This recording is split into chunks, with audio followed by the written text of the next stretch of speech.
Salut, c'est Sarah, ça dit quoi? Appelle-moi le J ou j'enroule de loin. Déjà l'on part la route, alors j'enroule de loin.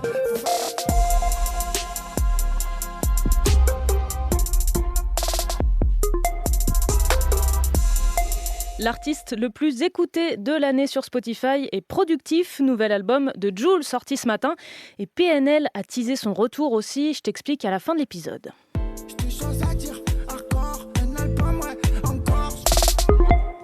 Tu te souviens de l'histoire de Nicolas, l'adolescent victime de harcèlement scolaire qui s'est suicidé dans les Yvelines au mois de septembre?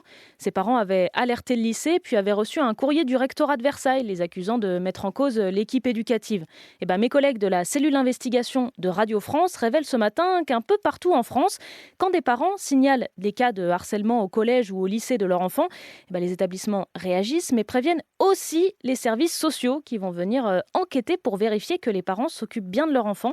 C'est arrivé à la mère de Marie après qu'elle ait porté plainte pour dénoncer le harcèlement de sa fille. C'était un courrier officiel du département en nous disant que nous étions convoqués, que nous, sans les enfants, suite à un signalement de situation préoccupante pour notre enfant. On tombe de 10 étages, on ne sait pas quel élément fait que cette enquête est déclenchée.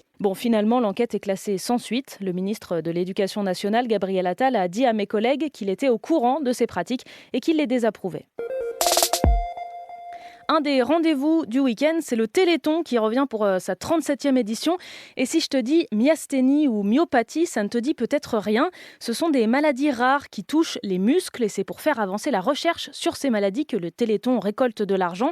Je voulais te faire écouter l'histoire de Martine. Elle a une myasthénie. Les médecins pensaient que je faisais une dépression nerveuse jusqu'à me proposer d'aller dans un hôpital psychiatrique. Parce que la myasthénie, à l'époque, n'était pas spécialement connue, les symptômes non plus. Et les symptômes sont un peu identiques à la dépression nerveuse. Et elle a attendu d'avoir 37 ans pour se faire diagnostiquer. C'est une maladie qui ne se voit pas du tout. Les gens ne se rendent pas compte, ils ne peuvent pas se rendre compte. Vous cassez une jambe, vous avez un plâtre, mais nous, on a cassé nos muscles. Mais comment voulez-vous qu'ils sachent qu'on a cassé nos muscles? C'est pas possible. Voilà, c'est ça que je voudrais faire comprendre aussi. Cette année, en plus des programmes télé, il y a aussi un marathon gaming. Près de 91 millions d'euros ont été récoltés l'année dernière. Allez, on file au Danemark. Cet été, il y avait eu pas mal de remous là-bas, en Suède aussi, où des Corans avaient été brûlés en public. C'est ce qu'on appelle un autodafé. Nouvelle loi adoptée au Danemark. Il est désormais interdit de brûler, souiller ou donner des coups de pied dans des textes religieux, Coran, Bible ou Torah. Et ça ne plaît pas aux artistes et aux intellectuels. Selon eux, cette loi ne respecte pas la liberté d'expression. Et puis au Royaume-Uni, le gouvernement est en train d'être remanié. Ouais, et alors? Une ministre a été nommée, mais sans ministère. Je t'assure, c'est son titre officiel, ministre sans ministère. Esther McVey est surnommée la ministre du bon sens et elle devra lutter contre le wokisme. Le détail de ses missions n'est pas très précis pour l'instant. I know what you're doing. You're playing rock, paper, scissors. Je sais ce que tu fais, tu joues à pierre, feuille, ciseaux. Cette voix, c'est celle de Gemini, l'intelligence artificielle de Google, dévoilée cette semaine et qui veut concurrencer ChatGPT. Et le moins qu'on puisse dire, c'est qu'elle est impressionnante. Dans une vidéo de démo publiée par le PDG de Google, on voit un utilisateur dessiner sur un papier et l'IA décrit au fur et à mesure ce qu'elle voit. Enfin, si on peut dire ça comme ça. Tell me what you see.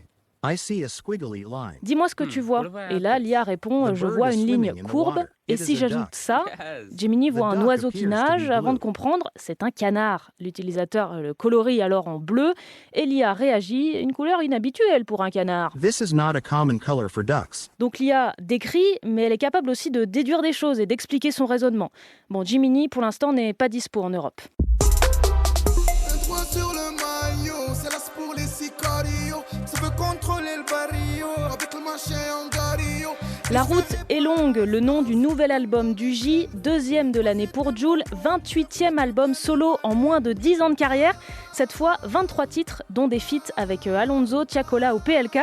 Et un autre son attendu aujourd'hui, le retour de PNL après 4 ans, annoncé hier sur X. Le titre, baptisé Gaza, devait sortir à minuit, mais toujours rien à l'heure où j'enregistre. Du coup, ça s'impatiente un peu ce matin sur les réseaux. Alors je te laisse choisir ton hymne pour le week-end. C'était Sarah de France Info. Allez, ciao. Ça veut contrôler le barrio avec le machin en gario.